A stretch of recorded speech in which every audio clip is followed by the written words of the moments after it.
have a dream, oh, I have a dream. Red, white, and blue, fly free, fly free. I believe, oh, I believe.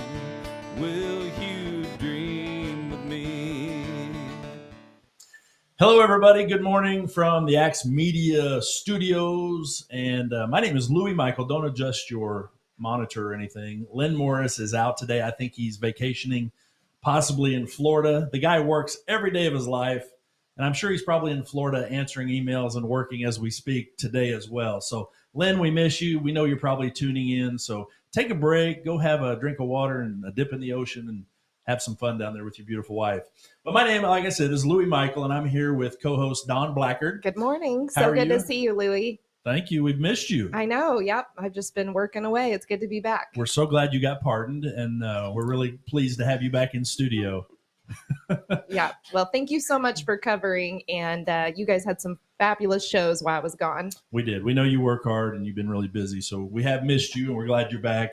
And we've got a special guest in here today. Now, you're probably not going to believe this, but tonight on Discovery, I know you're probably tuned into this channel all day long, and you probably don't miss anything. But tonight on Discovery at 7 o'clock, and if you don't have Discovery, I think you can get it on like the Apple app and I got Fire. What is it? Fire or something? Prime, and you can Stick. Yeah. But anyway, the Discovery Channel, there's a show called Moonshiners. And our next guest is going to be on there tonight. And she is the world-renowned life coach and award-winning author, speaker, and coach. Lord, she's done it all. We sat here and talked about it a few minutes ago, and she's written tons of books, and she's an all-American, all-star crime writer. So if you ever follow any of the crime stuff here in Southwest Missouri and other places, she's probably written about it. So be sure to check her out. But Nynova Cantrell, how are you? I'm fabulous. Thank you. Thank you for being here today. Yeah, I appreciate it. We've got a lot of great things to talk about, and we're just excited that you're here today. And I looked at your book a minute. Is that a new book that you've got coming out, or is it already out? No. This one's been out for a while. Dixie Mafia, right? Dawn of the Dixie Mafia. It's actually been out for a while. It was one of my, it may have been my last true crime book, actually. And it's been out for a year or two. And that's what they're actually going to be talking about. They're going to be talking Tonight on about, the show? a sheriff that I wrote about in this book. Well, I'm intrigued. I can't wait to read it. I just glanced through it a few minutes ago as we met a few minutes ago. That would be awesome. I don't read books a whole lot. I've really got to be into it. It's either got to be a crime novel or something about Elvis. Yeah. Or self-help usually. Yeah. But well, this it's pretty small. It's not hard to read. It's pretty small. I think it's only like 60,000 words. So it's not a standard size 150,000 word novel or anything. You make it out to be kind of short, but there's a lot of research in something like that, isn't there? Yeah, I've researched the Dixie Mafia. I've talked to members of Dixie Mafia. I've talked to sons of Dixie Mafia. And I've done a lot of research on them when I was trying to raise awareness about a victim's family member who their case was tied into the Dixie Mafia. Because everything I did was for a heart for the victims, so I wasn't necessarily into the gore and all the stuff that would necessarily make me lots of money. I was just trying to help solve cold cases. And so that's how I got tied up with all of that. Well, Nynova, she's a phenomenal person because, like you said, she does it all. And she's doing that tonight with the Discovery Channel, but she also does the life coaching. You want to talk about how you transitioned into life coaching and what got you into that? Yeah, I was studying it already. I was studying it myself because I was dealing with hurting people, and I wanted to be able to reach them on a level that a lot of writers don't, they care, but I wanted to do more, You were working with these people from a crime reporter almost type aspect, asking them things and finding out what they're going through. And right. Yeah, it was always from the victim's family standpoint. And so I realized that I had been studying back here, just, I don't know, I'm kind of a geek. I study all the time. I don't know, I think I've got 20,000 hours worth of study now. But I think it's more just ADHD because I can't my brain starts to implode if it's not doing something. So while I'm doing the dishes or something like that, doesn't require a lot of brain work. I'm listening to a seminar or studying something. Have to That's keep my great. brain moving. But I had these tools, and I felt like I wasn't really helping people. And then when I helped solve, we have to say it this way. I helped bring closure to 4 different cases. I helped bring a closure. And so I thought I did a good thing, but then one person that I'd gotten really close to, she had been fighting for 54 years. And when I helped her solve this case, I brought her the FBI, I brought her Hollywood on a platter to tell her story. And Can you name what story that was? it has to do with the Dixie Mafia, but I can't say her name. Sure.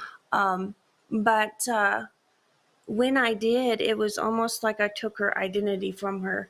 I watched her spin out of control, get online, make the same videos over and over. I need help. And I knew she already had the help she needed. But I told my husband, I said, if something doesn't happen for her, I'm afraid she's going to die in 6 to 9 months. And I hope I'm wrong, but she has had some serious health problems and kind of fallen off the internet now. And I hope that I haven't predicted this, but it was like I took her whole purpose away. Right. And she never figured out how to go from victim to vitality. And that hurt me so bad. I'm like, okay, I'd kind of been pulled in this direction for a long time. And that was just kind of the final straw. I was like, I need to help these people go from victim to vitality. And that's even more important than solving their cold case. What was your approach to doing that? Was it just learning what you could to be a life coach? Mm-hmm. And do you go back and reach out to somebody like her? Or? I do. I still have her number. I try to reach out to her periodically and check in on her. She doesn't talk to me as much because it's not there. This one hurts me the most because I care probably too much. I'm very empathic type personality. I was going to ask you, you're an empathetic person. And so, but she was one of those, she was a good old Southern gal like me, and we really related to each other. But she was the one, that I called. She called me all the time. When we got off the phone, I love you, girl. You're like one of my kids, And now when I talk to her, it's just not there. She says the same things, but I can feel that it's not there. So was this something that you helped bring closure to what she had been searching for? Yeah. So all of a sudden her work is almost like done? Or yeah. She has all the answers? Yeah. Or? She has the answers. She was told the case was too old to do anything about because most everyone's gone already. She's been fighting for 54 years. That's a long time. I brought in a lot of witnesses that knew what happened years ago. I helped I brought her a Hollywood producer. She had his cell phone number. She could text him, call him anytime he wanted to tell her story. But the thing is the closure wasn't looking the way she wanted. She wanted to do things a certain way and go to court and get her justice and wanted to go do these things. And it was impossible to do that. And so I brought her the means to get the answers. I brought her the answers. I helped her get some FBI. And despite that, you're helping, but Yeah. in reality, it's somebody's disappointment that they're not going to get the answers that they wish they could get. Right. You can't go and get a court case when there's nobody left. Right. But she wanted everyone to remember the story of her family, and so I was like, okay, bring you Hollywood. That wasn't enough either, and that's when I realized. I'm not actually doing what I set out to do. I am not helping these people live again. This person has alienated her family or friends. She literally has lost her spouse. But you being empathetic to her and her feelings and everything has driven you to want to life coach somebody like her or the people that you talk to in these scenarios, right? Right. I admire how she pivoted and started doing what she knew she was called to do, because it's not easy to be successful at something and change what you're already being successful at. But life is too short, to not walk in your purpose and all of that. And both of you guys are big advocates for mental health. That's why I was excited about this show, because it's such a real thing. And May is mental health, awareness and all of that. And if we could just instill a little bit of hope in people that you don't know what's getting ready, the next big thing that's getting ready to happen. Like we were just talking, like at any moment in your life, something can change, and it's going to change for the better. If you just get past the bad days and all of that. So we need more people out there coaching and helping people, because people are in a negative, stuck mindset most of the time. And you can kind of tell when you're the positive one in a factor of a bunch of negatives. So I know you have a bunch of little tidbits, and I know Louie's got some little tidbits on mental health. So you guys want to share on that? And do you want to go first? No, go right ahead. I want to hear from you. It's I think the audience, I get to talk on here every week, and we talk about a lot of different mental issues and stuff. And I'm very empathetic. I'm an empath as well. And I think one thing about that, I mean, it's a struggle for people like us, is that we get so involved in people's problems, and not to the extent to where you're engrossed in it and you can't live your life, but you just subconsciously throughout the day, you're thinking of those things off and on, and it brings you down sometimes, and it's hard to deal with. What do you do to try to overcome some of that? Or, I mean, obviously I want to be more empathetic sometimes. And now I'm asking God, like, can you hold off on this a little bit? I know I used to ask for this. I want to feel more and stuff, but how do you cope with things yourself when you have all these different issues come at you with people that are dealing with depression or mental problems, or, issues like this lady with the crime? Well, for one, I didn't know anything about empaths or empathic personalities or anything. I was raised in church by a preacher, very, kind of old-fashioned Southern gospel type thing.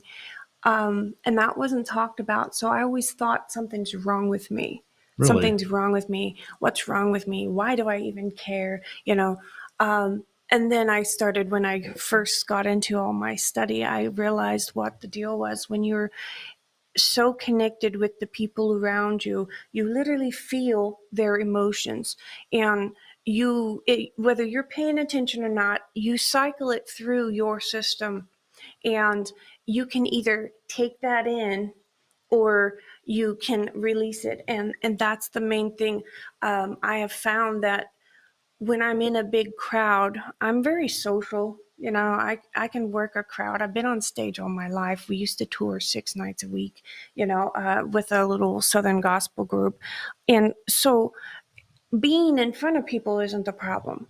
But after a while, I became down. I became sick. I became, unwell feeling. And I didn't ever really understand it. And so that's when I started studying all these things. But one of the things I tell people is you have to turn your focus. What you focus on, you're going to feel more of. And so I learned once I started studying neurolinguistic programming, your subconscious mind doesn't know the difference between the actual traumatic event and the retelling. So what happens in your brain is you have had the trauma. It releases all those stress chemicals, all those hormones and things that literally destroy you from the inside out. And then you get over it. And then you go to your best friend and you rehash it. Your body goes through the same trauma cycle. Yeah. People don't understand that. And so I do a little life coaching. I'll be on it this Thursday night. It's called NASCA Radio, and it's called National Association of Adults Against Child Abuse or something like that. So it's all a bunch of recovering victims of violent crime and that sort of thing. And they just want to come on the show and tell their story. And to some degree that is helpful, but after a point, you've got to go and learn how to live again. You've got to reconnect to that joy. You've got to figure something out, because rehashing it after a certain point doesn't do you any good. It actually does you more harm. And so I told him, yes, I agree to come on as long as I can keep it positive, as long as I can show them how to come out of it. And the main thing is turning your focus.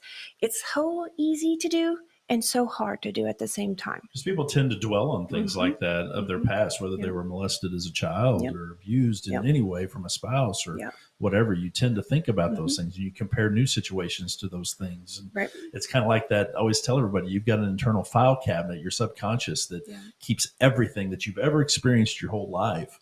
And so when you enter into a situation or you meet somebody and you get that gut feeling about something and it brings back memories, trust that gut a lot of times, because it's usually right. It's taking an average of everything you've ever learned, you know, so your gut's usually right, but you can't sit and dwell on those things because those things will just eat you up. Yeah.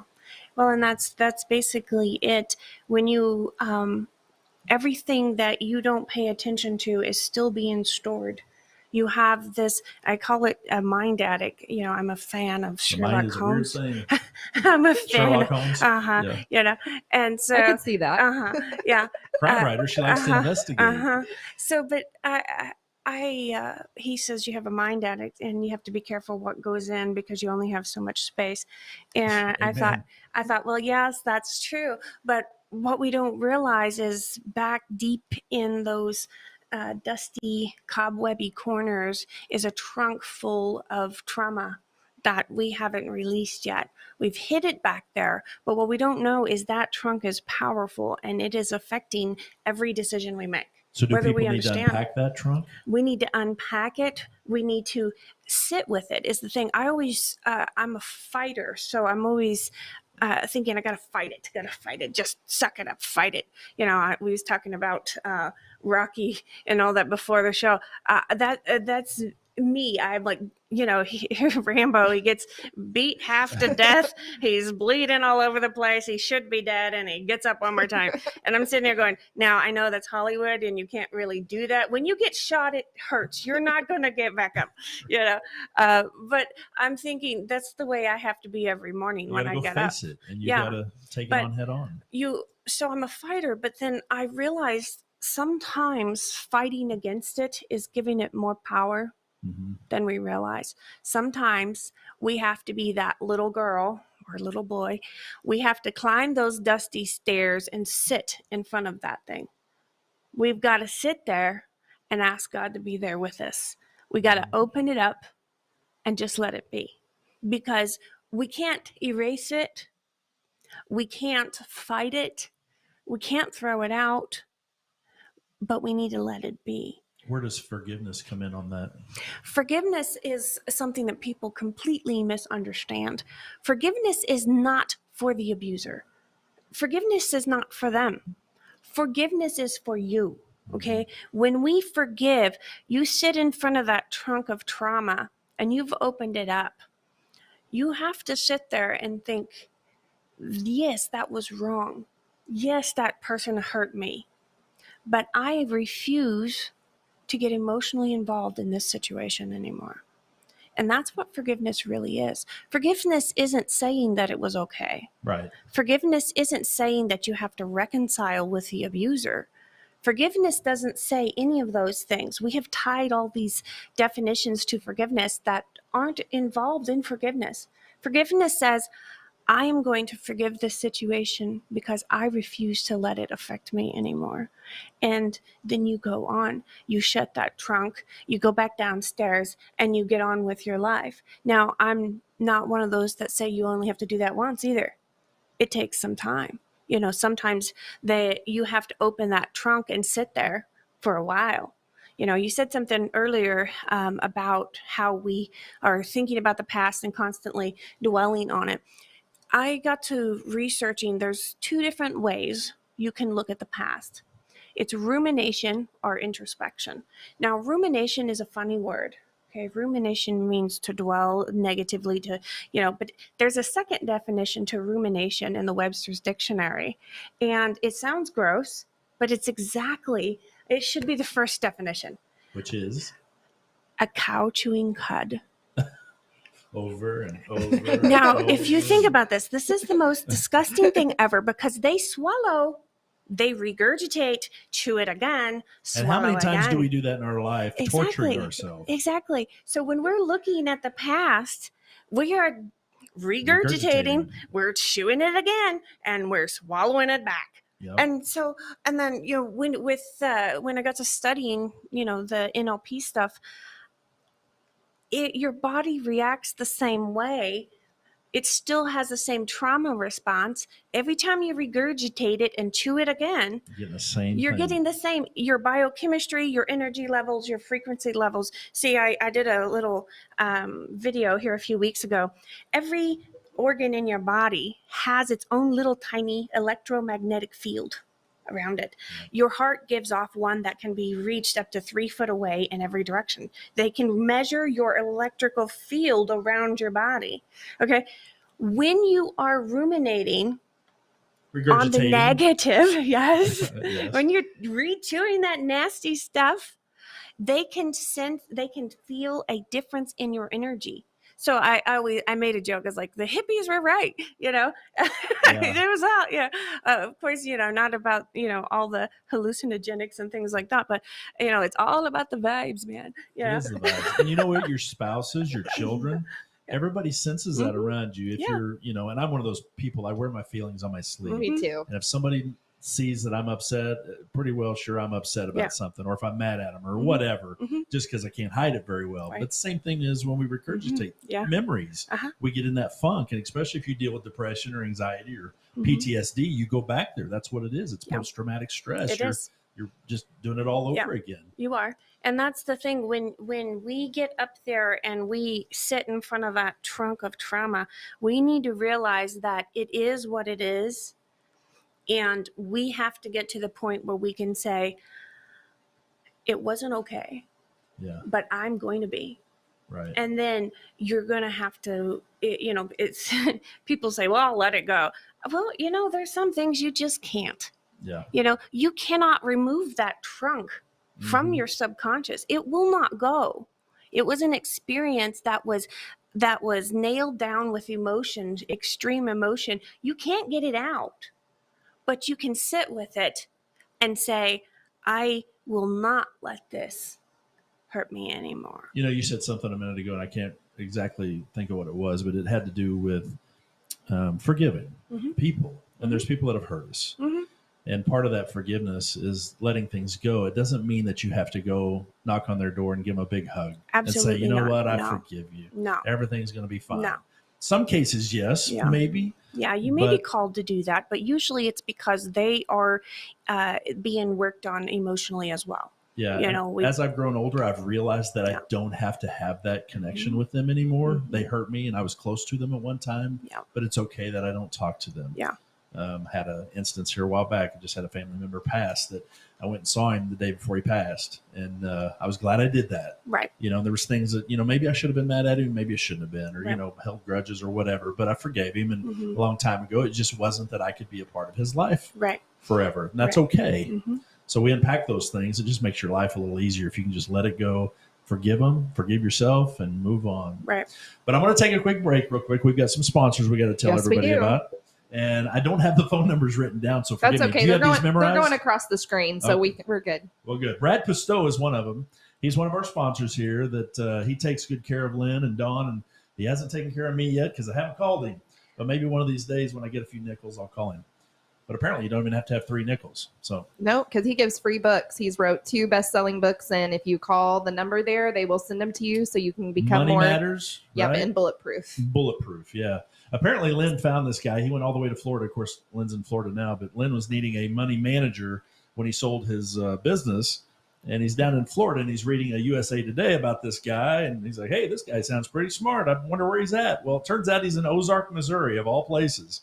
So he came back home, gave him a call, and Lynn is quick to say that Brad has been great to work with. He's never lost him a penny. He takes good care of him, and he'll do the same for you.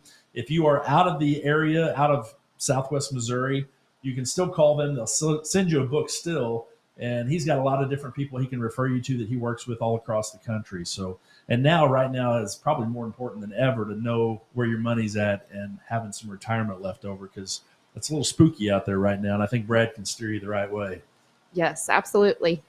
Number 2 is John Youngblood Motors. Yep. If you haven't been over there, they're on South Campbell and the Walnut Lawn area. Actually, their used car lot is on Walnut Lawn and Campbell, and the dealership's across the street on Campbell. But John Whittaker is over there, John Youngblood. They've got a huge selection of cars. You can go online and buy a car. Matter of fact, Lynn always brags about that you can go on, and if you don't like the color, you can send it back. Apparently, they'll deliver you the car, guarantee that you'll love it, and if not, in a few days, they'll replace it with another one. But be sure and see those guys over there. They're a big sponsor here, and I know Lynn and Dawn are glad to have them. I'm glad to have them, and be sure to get by there and see them. I think the phone number is at the bottom of the screen if you need their number. They've also got a website, so go on, shop for a car, and go buy you 2 or 3 today. Yes, I think they're the longest or oldest family auto group in the area. So they do so much for the community, and we're so glad that they're a part of us here at Axe Media Group. So thank you, Youngblood. They've been there over 40 years. So, and last but not least, myself, Louis Michael, I sponsor the program as well, and I'm with the Firm Real Estate in Ozark, Missouri. I've been down there about 6 years, as long as I've had my license. So the Parham family down there, it's actually Sonia Wells who is the broker. But the Parhams have been in Ozark for years and years and years, and they're just great people. I love working for them, and there's decades of experience there. We kind of call ourselves a little boutique shop down there because we take good care of our people listing properties. We like to name the properties and do all kinds of unique stuff. But I had somebody remind me this morning, I've been fortunate enough to work this real estate business the last 5 or 6 years, and I've had people within the Elvis Presley camp. I've been able to help with real estate, clear up to Justin Timberlake and different ones like that. So if you're not in the area, you can call me. I can still help you out of the area too. But if you need help or have any questions, be sure to give me a call at 417-988-1086. I do remember that phone number, luckily. And the other thing is choosing to live. I want to remind everybody out there, if you're struggling with any sort of depression, anxiety, PTSD, or suicidal thoughts or tendencies, please go to neversuicide.org. There's lots of great material there to help you and refer you to different organizations. I'm always available. My phone rings quite a bit through the week. And sometimes it's a struggle, but it's something I prayed for. And I said, God, I want to help people. So he said, well, put on your seatbelt because I'm going to put you to work. So you can call me at 417-988-1086 if you ever have any questions about anything like that, or if you're suffering or you feel like you're going to take your life or do the unthinkable. We don't want that. You deserve to be here. You belong here. And we just want to help you get through this dark moment. We all have them. They come and they go. And it's biblical. It says, in the Bible that everything is here to pass. Everything. It's here to pass. And that includes your emotions, your troubles, things that are going on in your life. It will pass and things will get better. So hang in there. We're here for you. So go to neversuicide.org if we can help you.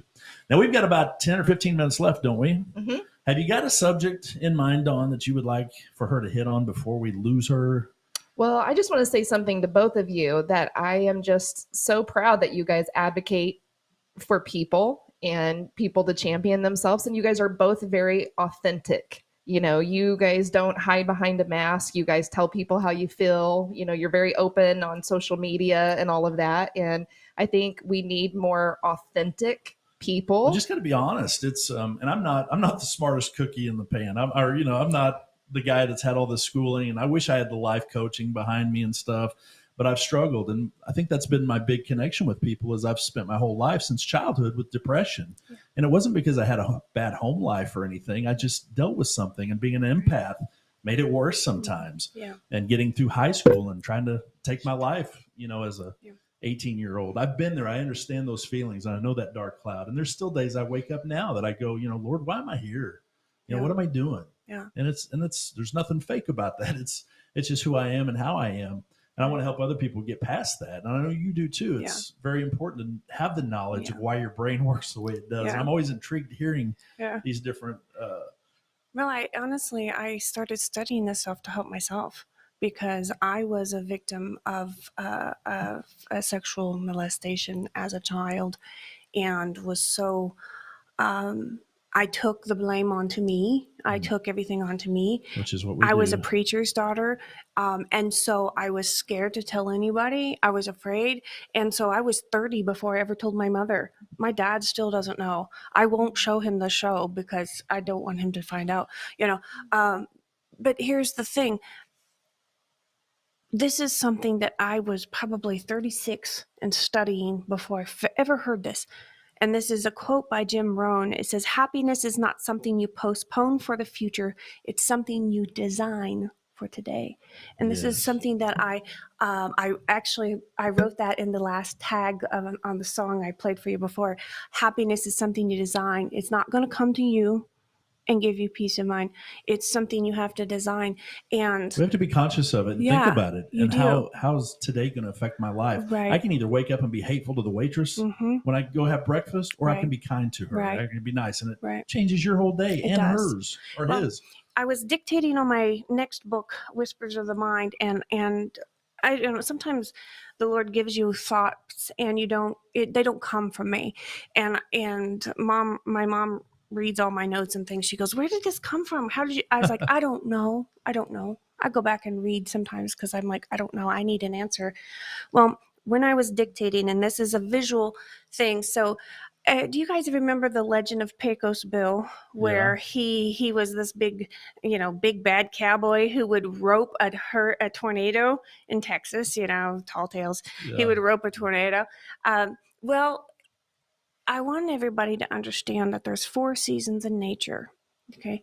There's a winter season that's hard, and we're going through a storm now, but at some point the spring is going to come. Spring come after winter for 6,000 recorded years. We know spring's going to come after winter, but as humans, we hinder it because, like Pecos Bill, we decide to rope that storm and pull it back to us by ruminating Instead of letting it go. instead of letting the storm go. So sometimes we need to realize that the storm is going to pass. For one, that gives you hope. For two, you need to look and say, am I making this storm last longer than it should because I have roped it to me? See, we get so used to being uncomfortable. Sometimes we don't want to let the storm go because change is hard. And the new world after the storm doesn't look like the old one. And we have to start anew. And that new is scary. So sometimes we've got to let that storm go, and we've got to build something new. And quit chasing the storm. Right. Yeah. And more storms. Yep. There's some people that just can't live life without a storm. I know. It's the drama. They got to keep running after it. Yeah, I have some people like that in my life, and it's hard to deal with these people because it's like they're not happy unless they have chaos. And we need to realize. Is that just comfort for them in some weird way? I feel like in the people that I've met, I feel like they are in so much pain, and they don't want to have to face it. They don't want to go up and sit in front of that trauma trunk. So they just actively, look at everything else. They actively focus on everything and anything just to divert everyone's attention and their own away from their own chaos. Yeah. And they don't want to work on themselves. They want to work on everyone else. And I tell people, you can change the world, but the only world you can change is yourself. Once you work and get all of this in line, then it'll affect everyone around you. And if everyone on the planet could get this taken care of, forget about everyone else's business, take care of this, the world would be fixed. Most of us are a work in progress. We are all a work in process. We're never going to get there. It's something that it says strive for perfection in the King James. Well, that means work towards it. It doesn't mean you're going to get there. Put in the effort. Yes. God will bring you farther than you can do, but you've got to step out of the boat if you want to walk on water. I wake up some days and I think, the day that I had before or whatever, God's just looking down sometimes going, have I not taught you anything? What are you thinking? You're going backwards again today. Me too. So it's 3 steps forward and 2 back. Yeah. And, Well, and that's the bad thing. When you're a life coach, you have the title and you're thinking, you should know better than this. Good grief, But then I'm not like some of those more famous life coaches. They have everything together. I'm going to tell you, I don't have my ducks in a row. I don't know that I have all ducks. I may have some chickens and a goose. I don't know, and they're definitely not in a row. Need to know. That we're not all perfect. No, Nobody's perfect. No. And I'm sitting here going, I'm freaking out, trying not to be negative about my Discovery Channel thing, because I have been in such bad health. I damaged the 8th spot in my spine during the COVID deal. And so I'm trying to recover, but I'm like, my weight's not where it is, where I want it to be. I'm not happy with the way I look at the moment. And I'm going to be on the Discovery Channel. I was like, seriously, now, but so I tell people this and they're like, oh, well, but I'm sitting here going, I tell people this because I know there's a lot of women out there that we have put our validation in our appearance. Mm-hmm. And nowadays society trains us to, we're not good enough unless we look a certain way, or we tell ourselves we're on delay, right? So like, when I lose the weight, when I right. Get all this, then I'll whatever it is. And no, you have to go today. Today is the day. Well, you got to take the opportunities when they come. I don't care how much the scale says, whatever it says. I did find a little trick, and I'm going to try it. In neurolinguistic programming, you find out that everything that you see and hear and everything is going in, and you either accept or reject it based on what you have in that subconscious. So they say a good way to lose weight is put your target weight, tape it onto the scale instead of the numbers. You keep doing that and you'll start. I'm like, okay, that sounds like magic to me, but I'm going to do it. I'm going to do it. My brain would work like, oh, you're good. Let's go have a donut. No, you're doing good. So I think what I will do is I will put it like 5 pounds away from where I want. So I'm still working. Yeah, right. So 5 pounds extra. That would probably work. Yeah. So, but I don't know that works, but I'm sure as heck going to try it. Well, I wish women didn't feel that way. And I may feel differently because I was raised with a bunch of wolves or women. And my cousins, my aunts, everybody, it was all women. So I always heard everything. It wasn't anything I didn't hear or know about or whatever. But with my wife, and she's probably healthier now than she's ever been in her life, and she looks great. She about died from COVID 2 years ago in respiratory failure, but she's doing better. But we've spent 3 decades with her health being up and down, her weight being, different sizes. I never cared. And I didn't want my daughters to ever grow up feeling like that was their worth was dependent on how they looked or whatever. It's how you feel, know, and being confident and happy. Yeah. I've got a daughter right now that's expecting. I'm like, honey, go eat. Go, whatever you want, eat. I tell her husband, I'm like, let her eat. Just do whatever she wants to do. But you girls are too hard on yourselves. Yeah, and that's what my husband says too. He's like, after you have kids, your stomach doesn't look the same, and you have stretch marks and all this, and we always try to hide those things, and yet my husband's like, well, those are your war wounds. Exactly. You should be proud of those. That's what it beauty. took to get our children, but the thing is, it all goes back to how we're going to look at it. How are we going to label it? Are we going to label it as negative or positive? Because our hippocampus, part of our brain, tells us if it's negative or positive. That labels it, and then the brain sends out the chemicals. You can be in 2 people in the same exact situation. One's going to label it negative, one's going to label it positive. It's the same situation. So I tell people, you hold the pen to write your own label. So what are you going to label it? I'm labeling the fact that I'm on the Discovery Channel tonight is a good thing. And I'm going to market the heck out of it because it's going to be fun. Feel pretty.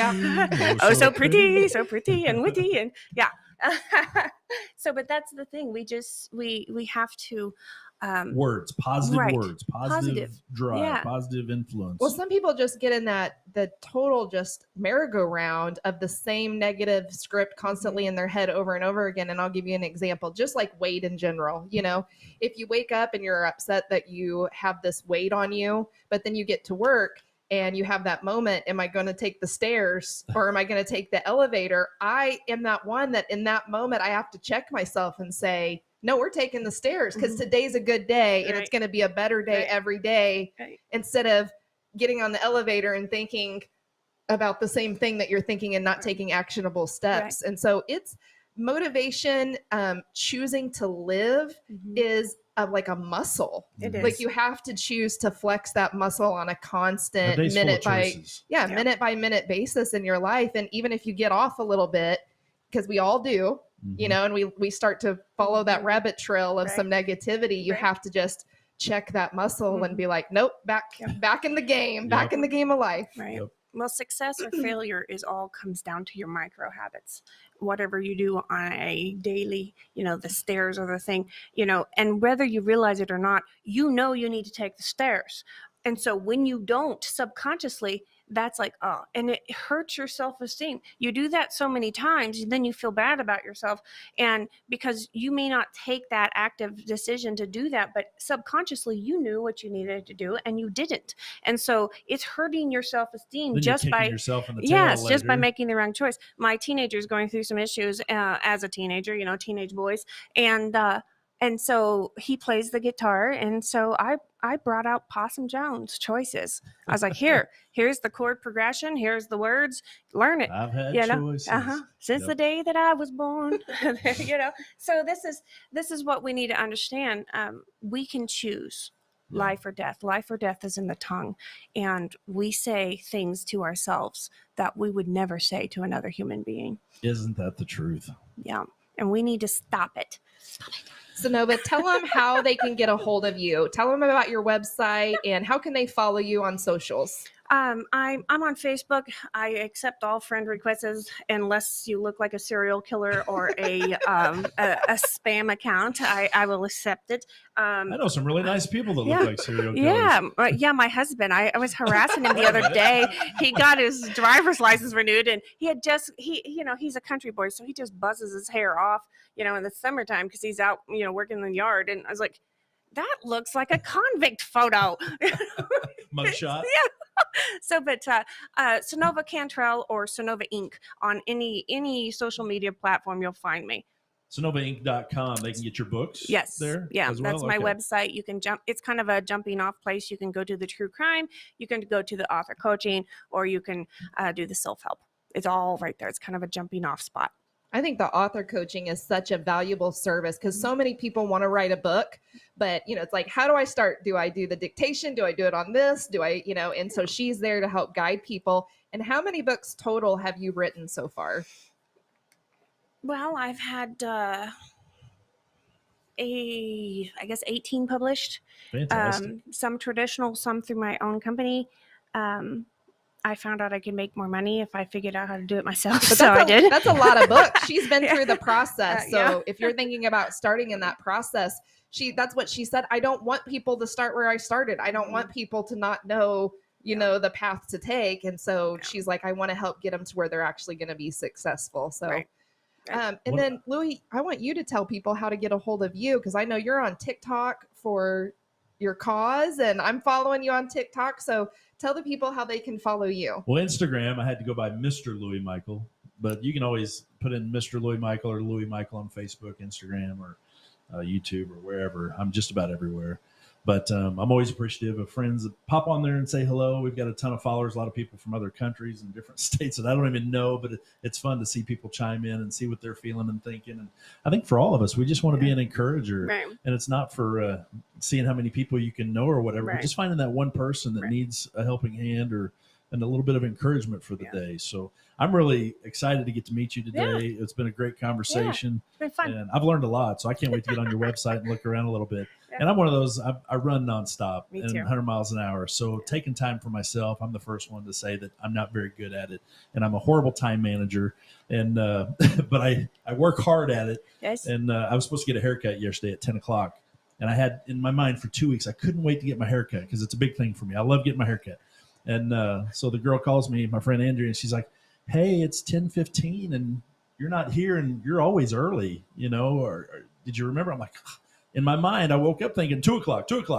Oh, no. And my wife's like, well, did you put it in your calendar, in your phone? I'm like, yeah, it's in there. Well, did you look at it? Well, not this morning, but I forget things sometimes. Yeah, I But do too. I love hearing more about the self-help and Yeah. how to make yourself a little Yeah. more disciplined and be Right. kind to yourself. And I'm one of the worst about talking bad about myself. And Me too. it's you wake up and you go, but usually I'm up singing, hey, it's hard to be humble when you're perfect in every way. So I try to keep that in my repertoire every day. But anyway, we want to thank everybody for tuning in today. It's been a blessing. And I think, Lynn, is he coming back next week? Yep. Yep. And thanks, Matt, as our producer today. We appreciate him. And make sure you tune in tonight to the Discovery Channel at 7:00. Yes, I can't wait to check it out. And it's Moonshiners. Is it like the Moonshiners? Yeah, it's a special taping of the Moonshiners. It's the Moonshiners True Crime and Shine. Can't wait to see it. It's going to be fabulous. 7:00 tonight on Discovery. But in the meantime, remember to choose to live. Hang in there. Nothing's so bad that it couldn't be worse, as my mama would say. Anyway, God bless. Have a great day. We'll see you next time. 1, 2, 3. Can I